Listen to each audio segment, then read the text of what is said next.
Friends, आज के class में हम लोग देखने वाले हैं यूनिट फर्स्ट का, जो कि देखने वाले हैं कैल्शियम इन बायोलॉजी। इसको डिटेल में देखने वाले हैं फ्रेंड्स, क्योंकि यह एग्जाम में आ चुका है। मोस्ट टाइम पी क्वेश्चन है एमएससी फाइनल के लिए। तो आइए स्टार्ट करते हैं आज का क्लास, कैल्शियम इन बायोलॉजी। तो कैल्शियम इन बायोलॉजी, सबसे पहले हम लोग जान लेते हैं कैल्शियम। आप लोग जानते होंगे कि कैल्शियम किस में पाया जाता है। हम लोग की हड्डियों में पाया जाता है। आप लोग सभी लोग इतना जानते हैं कि हम लोग की हड्डियों में, टीथ में कैल्शियम जो है वो बहुत अधिक मात्रा में पाया जाता है, क्योंकि कैल्शियम क्या करता है, हड्डियों को मजबूती प्रदान करता है। ठीक है, तो इसको आगे देख लेते हैं ताकि आप लोग को क्लियरली डिटेल में समझ में आए। कैल्शियम इन लिविंग सेल एक महत्वपूर्ण तत्व है। ठीक है, जो कि किस में पाया जाता है, लिविंग ऑर्गेनिज्म में पाया जाता है, जो बायोलॉजिकल प्रोसेस में शामिल होता है। और यह एक क्या होता है, डाईवेलेंट आयन होता है, Ca2+। तो डाईवेलेंट आयन हुआ ना, क्योंकि 2+ इसमें क्या होता है, ऑक्सीडेशन स्टेट होता है के रूप में कार्य करता है। कोशिका के कार्य को विनियमित करने में महत्वपूर्ण भूमिका निभाता है कौन, कैल्शियम। तो कैल्शियम क्या करता है, हमारे कोशिका के लिए क्या करता है, बहुत इंपॉर्टेंट रोल प्ले करता है। ठीक है, तो आप देखेंगे कैल्शियम की मुख्य भूमिकाएं क्या क्या होता है। कैल्शियम की मुख्य भूमिकाएं उसको हम लोग देख लेते हैं। फर्स्ट होता है सिग्नल का ट्रांसडक्शन करना। आप लोग जानते हैं कि न्यूरोट्रांसमीटर क्या करता है, न्यूरॉन में जो सिग्नल होता है वो एक न्यूरॉन से दूसरे न्यूरॉन में ट्रांसफर करता है। उसी प्रकार कैल्शियम जो होता है वो क्या करता है, सिग्नल को भेजने का कार्य करता है। किसमें, कोशिकाओं में। आप लोग जानते ही हैं कि जो सेल होता है एक दूसरे से कनेक्टेड रहता है, तो सिग्नल का आदान प्रदान आपस में होता रहता है। यह हार्मोन, न्यूरोट्रांसमीटर अन्य संकेतों को जवाब में बढ़ता या घटता है। तो आप लोग जानते ही हैं कि न्यूरोट्रांसमीटर क्या होता है, जो न्यूरॉन में एक सिग्नल को दूसरे सिग्नल में क्या करता है, दूसरे न्यूरॉन में ट्रांसफर करता है सिग्नल का। तो यह मैसेज का ट्रांसफर करता है। तो ये संकेतों को जवाब में बढ़ता या घटता है कौन, कैल्शियम। ठीक है, क्योंकि कैल्शियम के ही थ्रू ये सब कार्य हो रहा है। कैल्शियम क्योंकि आपस में एक दूसरे से कनेक्टेड रहते हैं। एग्जाम्पल में जैसे कि देख लेते हैं हम लोग, मसल कॉन्स्ट्रिक्शन और है नर्व ट्रांसमिशन। ठीक है, तो ये होता है हम लोग का कैल्शियम की प्रमुख भूमिकाएं। अब हम लोग देखते हैं इसके आगे को। ठीक है, जो कि सेकंड है मसल कॉन्ट्रैक्शन। मसल कॉन्ट्रैक्शन क्या होता है उसको देख लेते हैं। कैल्शियम आयन एक्टिन मायोसिन के बीच क्या होता है, इंटरेक्शन को कंट्रोल करता है। क्या कर रहा है, एक्टिन और मायोसिन ये बीच के क्या होता है, इंटरकनेक्शन को कंट्रोल करने का कार्य कौन कर रहा है, कैल्शियम। ठीक है, जो मांसपेशियों की या मसल की गतिविधियों के लिए आवश्यक होता है। हम लोग जानते हैं कि जो हड्डी में क्या पाया जाता है, ऊपर में मांसपेशियां पाया जाता है। तो उसी में एक्टिन और मायोसिन के बीच का इंटरेक्शन का कार्य जो कर रहा है, उसी को कंट्रोल कौन कर रहा है, मसल कॉन्ट्रैक्शन। ठीक है, मसल कॉन्ट्रैक्शन के थ्रू हो रहा है और इसका कंट्रोल कौन कर रहा है, कैल्शियम आयन कंट्रोल कर रहा है। ठीक है, इसका स्रोत होता है, क्या होता है, सार्कोप्लाज्मिक रेटिकुलम से Ca2+ का रिलीज होना, ये होता है। ठीक है, अब हम लोग देखते हैं आगे का पार्ट, जो कि है बोन फॉर्मेशन। तो कैल्शियम से ही बोन फॉर्मेशन होता है। तो जैसे कि बोन्स, टीथ में कैल्शियम फास्फेट के रूप में जमा होता है। तो कैल्शियम फास्फेट के रूप में किस में जमा होता है, बोन्स में, टीथ में जमा होता है। और यह कंकाल को मजबूती प्रदान करता है। हम लोग जानते ही हैं कि हमारे जितने भी बॉडी है या लिविंग ऑर्गेनिज्म की जितने भी बॉडी है वो सेल से मिल करके बना होता है, और वो कंकाल का ढांचा प्रदान करता है, स्ट्रक्चर प्रदान करता है कौन, कैल्शियम। कैल्शियम या हड्डियों में पाया जाता है ना, तो हड्डियाँ क्या करता है, स्ट्रक्चर प्रदान करता है। और हड्डियों में ही क्या पाया जाता है, कैल्शियम पाया जाता है, जो कि क्या होता है, कैल्शियम फास्फेट के रूप में स्टोर होके रहता है। ठीक है, अब फोर्थ देखते हैं एंजाइम एक्टिवेशन। एंजाइम एक्टिवेशन क्या होता है, कैल्शियम कई एंजाइम्स जैसे कि कैल्मोड्यूलिन को एक्टिव प्रदान करता है, जो कि क्या होता है, कोशिकीय प्रतिक्रियाओं को कंट्रोल करने का कार्य करता है कौन, कैल्शियम। जो एंजाइम होते हैं वो।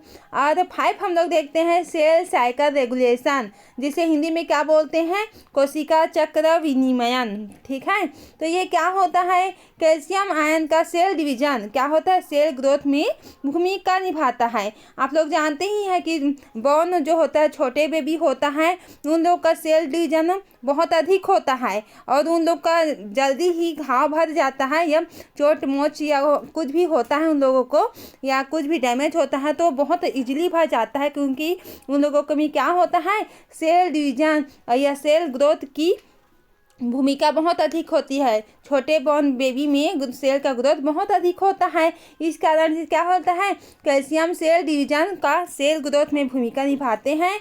जो कैल्शियम होता है क्या कर रहा है, सेल को वृद्धि कर रहा है, सेल को बढ़ाने का कार्य कर रहा है। कौन, कैल्शियम। क्योंकि आप लोग जानते ही हैं कि कैल्शियम क्या कर रहा है, सेल को मजबूती प्रदान करता है और उसका ग्रोथ को करने में मदद करता है कैल्शियम।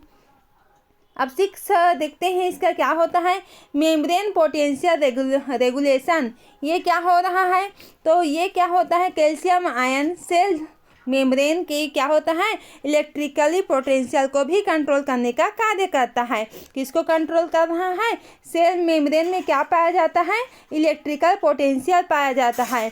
तभी तो हम लोग जानते हैं कि मेम्ब्रेन में क्या होता है, जो मसल होता है लचीला होता है और जो आयन होता है, आयन के फॉर्म में ही तो कैल्शियम रहता है ना, कैल्शियम 2+ आयन के फॉर्म में रहता है। तो यहाँ पर क्या होता है, सेल मेम्ब्रेन में पोटेंशियल का इलेक्ट्रिकल पोटेंशियल को कंट्रोल करने का कार्य कर रहा है। और ये क्या कर रहा है, यह न्यूरॉन्स के मांसपेशियों में कोशिका महत्वपूर्ण भूमिका निभाता है। हम लोग जानते ही हैं कि न्यूरॉन्स के हम लोग के पूरा जो है क्या है, स्ट्रक्चर, हड्डियों का स्ट्रक्चर है, ये कंकाल तंत्र है, किससे बना है, हड्डियों से बना है। हड्डियों में पाया जाता है कैल्शियम। तो इस प्रकार से न्यूरॉन और मांसपेशी की कोशिकाओं में भी यह महत्वपूर्ण भूमिका निभाता है। कौन, कैल्शियम। ठीक है, अब देखते हैं ब्लड क्लॉटिंग में किस तरह से महत्वपूर्ण भूमिका निभा रहा है कैल्शियम, उसको भी देख लेते हैं। ब्लड क्लॉटिंग में होता है कैल्शियम क्या करता है, कोगुलेशन, रक्त जमावट को कोगुलेशन बोलते हैं, की प्रक्रिया में भी सहायक करता है। आप लोग जानते ही हैं, हम लोग अभी बताई हूँ कि छोटे बॉर्न बेबी के में क्या पाया जाता है, बहुत ज़्यादा सेल ग्रोथ की कैपेसिटी पाई जाती है, इसलिए उन लोग का घाव बहुत जल्दी भर जाता है। तो उसी प्रकार से इसमें कैल्शियम में क्या पाया जाता है, कोगुलेशन पाया जाता है। क्या कर रहा है, अगर ब्लड बहुत निकल रहा है उसको क्लॉट करने में मदद करता है। कौन, कैल्शियम। और जानते ही हैं कि जो ओल्ड होते हैं, बुजुर्ग व्यक्ति जो रहते हैं, उन लोगों का जो मोच होता है बहुत जल्दी नहीं भर पाता है, क्योंकि उसमें उन लोगों के में क्या होता है, कैल्शियम की ग्रोथ होने की कैपेसिटी स्लो हो जाती है। ठीक है, इस कारण होता है। कैल्शियम की सेल में की उपस्थिति, कैल्शियम की कोशिकाओं में उपस्थिति को देख लेते हैं। जैसे कि साइटोसोल क्या होता है उसको देख लेते हैं। साइटोसेल में कैल्शियम का लेवल बहुत कम होता है, जो कि कितना होता है, 10⁻⁻7 से m। सिग्नलिंग के दौरान Ca2+ का स्तर बढ़ता है। ठीक है, अब आगे देखते हैं एंडोप्लाज्मिक रेटिकुलम। हम लोगों ने पिछले क्लास में 10th में पढ़े हैं, 12th में पढ़े हैं और पूरे BSc में भी पढ़े हैं। एंडोप्लाज्मिक रेटिकुलम बायोलॉजी में पढ़े थे। तो आप लोग जानती हैं कि एंडोप्लाज्मिक रेटिकुलम जो होता है वो क्या करता है, कैल्शियम भंडारण का होता है, क्योंकि इसमें सिग्नल के दौरान एंडोप्लाज्मिक रेटिकुलम कैल्शियम रिलीज होता है। यहाँ पर सिग्नल दे रहा है कौन, कैल्शियम भंडारण क्षमता किस में होती है, एंडोप्लाज्मिक रेटिकुलम में होती है। और इसमें क्या हो रहा है, एंडोप्लाज्मिक रेटिकुलम से ही कैल्शियम रिलीज होने का कार्य कर रहा है। और माइटोकॉन्ड्रिया को आप लोग तो सभी लोग जानते ही हैं, माइटोकॉन्ड्रिया जो कि पावर हाउस कहलाता है। माइटोकॉन्ड्रिया कैल्शियम को स्टोर करके रखता है और एनर्जी प्रोडक्शन में ATP सिंथेसिस के लिए उपयोग करता है। ठीक है, तो माइटोकॉन्ड्रिया क्या कर रहा है, स्टोर करके रख रहा है, किसको, कैल्शियम को, क्योंकि माइटोकॉन्ड्रिया क्या होता है, पावर हाउस होता है। तो ATP की सिंथेसिस में किसके मदद ले रहा है, कैल्शियम का मदद ले रहा है। ऊर्जा उत्पादन में किसका मदद ले रहा है, कैल्शियम का ही हेल्प ले रहा है। कौन, माइटोकॉन्ड्रिया। ठीक है, तो ये सपोर्ट भी कर रहा है कैल्शियम जो होता है वो किसके, एनर्जी के प्रोडक्शन में।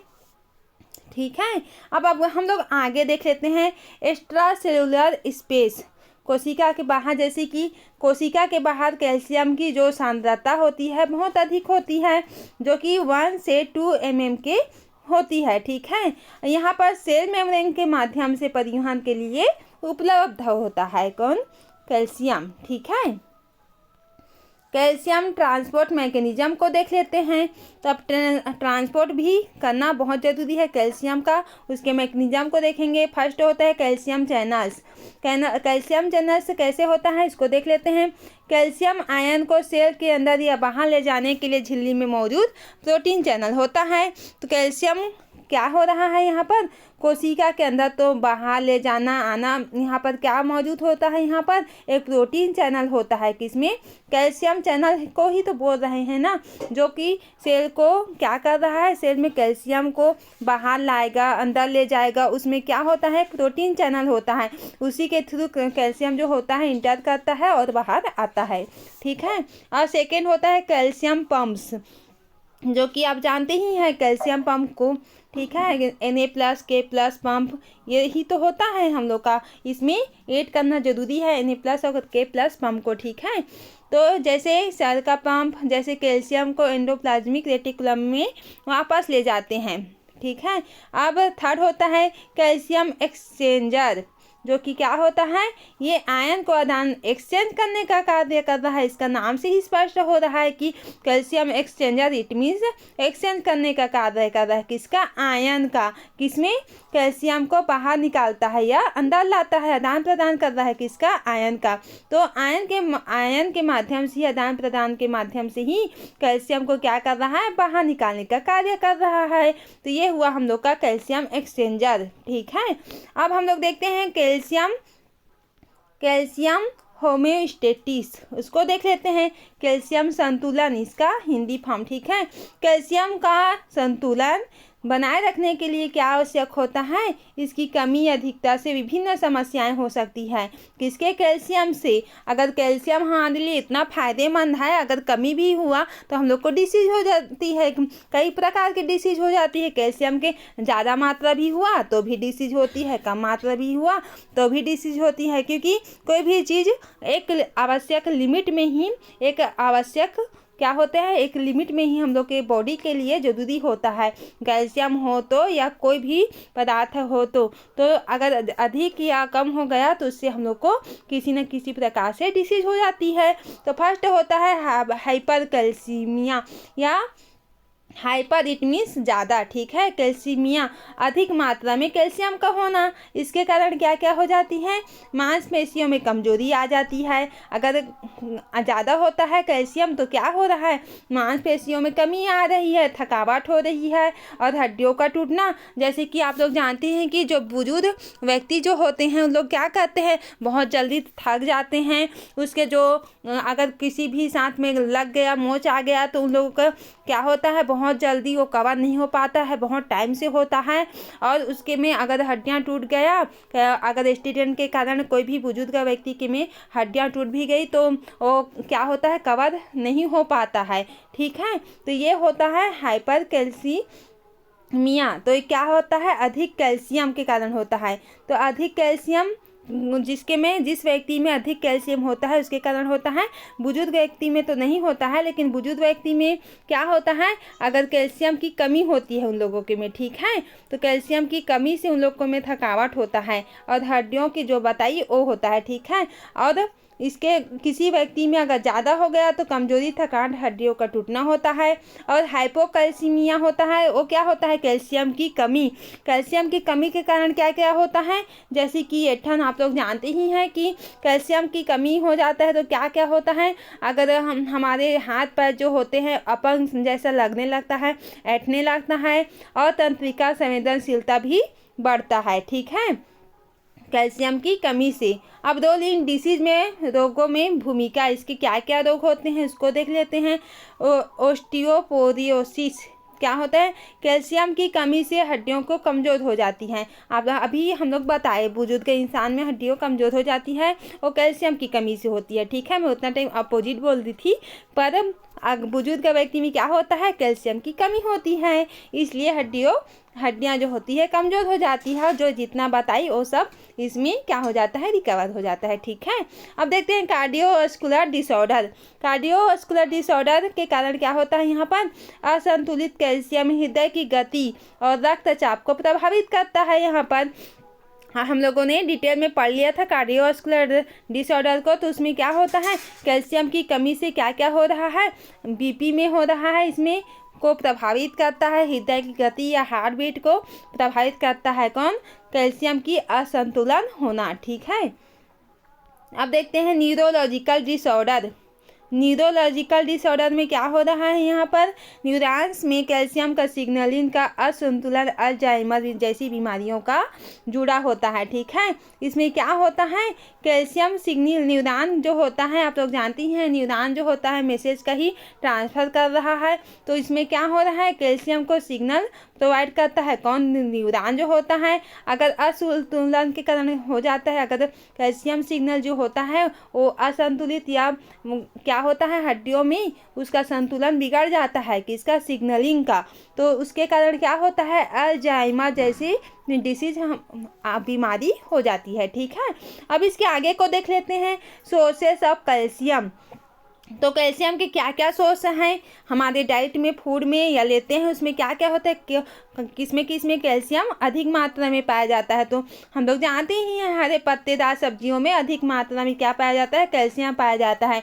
नट्स में, नारियल में पाया जाता है, दूध में, पनीर में सबसे अधिक मात्रा कैल्शियम पाया जाता है। ठीक है, और किस में पाया जाता है, इसके सप्लीमेंट्स को देख लेते हैं। सप्लीमेंट्स में क्या होता है उसको देख लेते हैं।